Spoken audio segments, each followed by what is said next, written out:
அண்ணன் தம்பிவா பழகிற ஊர் இந்த குளம்பேட்டை.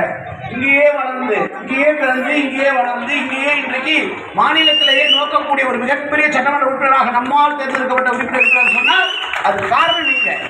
உண்மையா சொல்ல போனா சட்டமன்றத்தில் இன்னைக்கு ஒரு மணி நேரம் முன்னாடி ஒரு காணொலி பார்த்தேன். ஒரு முக்கியமான அரசியல் பிரமுகர் அவர் இப்ப பிஜேபியில் இருக்கார். ஏதோ பிஜேபிக்கு ஆன்மீகத்தை மொத்தமா கான்ட்ராக்ட் விட்டுட்டு யாரும் நினைக்க வேணாம். என் கூட சமமா யாராவது பாசனம் சொல்லுங்க பார்க்கலாம். பிஜேபி காரனை நான் பேசுறேன். இப்போ நான் பேசுற ஆன்மீகத்தை பேச சொல்லுங்க பார்க்கலாம். பேச முடியாது. ஆன்மீகம் என்பது தனிப்பட்ட முறையில அதை சொல்றா. திமுக எம்எல்ஏ ஒருத்தர் ஆன்மீகத்துல சேர்ந்து கோவிலுக்கெல்லாம் வந்து நிலப்படை அமைச்சு கொடுத்துட்டு இருக்காரு. தயவு செஞ்சு ஏமாந்துறாரு. ஏண்டா நீங்க 4 எம்எல்ஏ இருக்கிறீங்களா, நீங்க செய்ய வேண்டியதான உங்க ஊர்ல எல்லாம். எங்க எம்எல்ஏ செய்யறாருன்னா தனித்துவமா செய்யறார், மனப்பூர்வமாக செய்கிறார். இது வாயிலிருந்து வருகிற வார்த்தை அல்ல, உள்ளிலிருந்து வருகிற செய்கை. யாரை பார்த்தாலும் வணக்கம் சொல்லி என்ன பிரச்சனைன்னு கேட்டு செய்யறாரு. அது மட்டுமல்ல, நீங்க எங்களுக்கு சொன்னது என்னன்னா வீடு வீடா போய் இன்விடேஷன் கொடுங்க. கொடுக்கும்போது எம்எல்ஏ வர சொன்னாருன்னு சொல்லுங்க. ஒரு சின்ன பரிசு என் கையால் நான் உங்களுக்கு கொடுக்க ஒடுக்கப்படுறேன், அது வர சொல்லணும்னு சொன்னார்.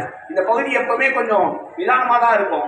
லேட்டாக ஆகும்னு நினைப்போம், ஆனால் நிதானமாக இருக்கும். ஜனங்க தெளிவான ஜனங்க, உங்களை என்றைக்கும் மறக்க மாட்டார்கள், நன்றி உணர்வோடு இருப்பார்கள் என்பது மட்டும் எங்களை போன்றவர்கள் சொல்லி தர முடியும். இன்றைக்கு அருமையான ஒரு நிலைப்பாடு. இங்க மட்டும் இல்ல, பல்லாவரத்துல சட்டமன்ற தொகுதிக்குள்ள 8 இடத்துல அமைச்சிருக்கிறார். குமரகுன்றத்துல போய் பாருங்க.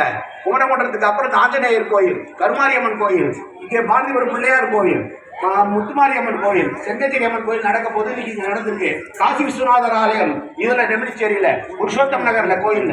இது எந்த ஏற்பாடு இல்லை. மறுபடியும் சொல்றேன், மீண்டும் சட்டமன்ற உறுப்பினராக அவர் தான் வருவார். வந்தால் எஞ்சி இருக்கிற அத்தனை கோயில்களுக்கும் நடக்கவில்லை.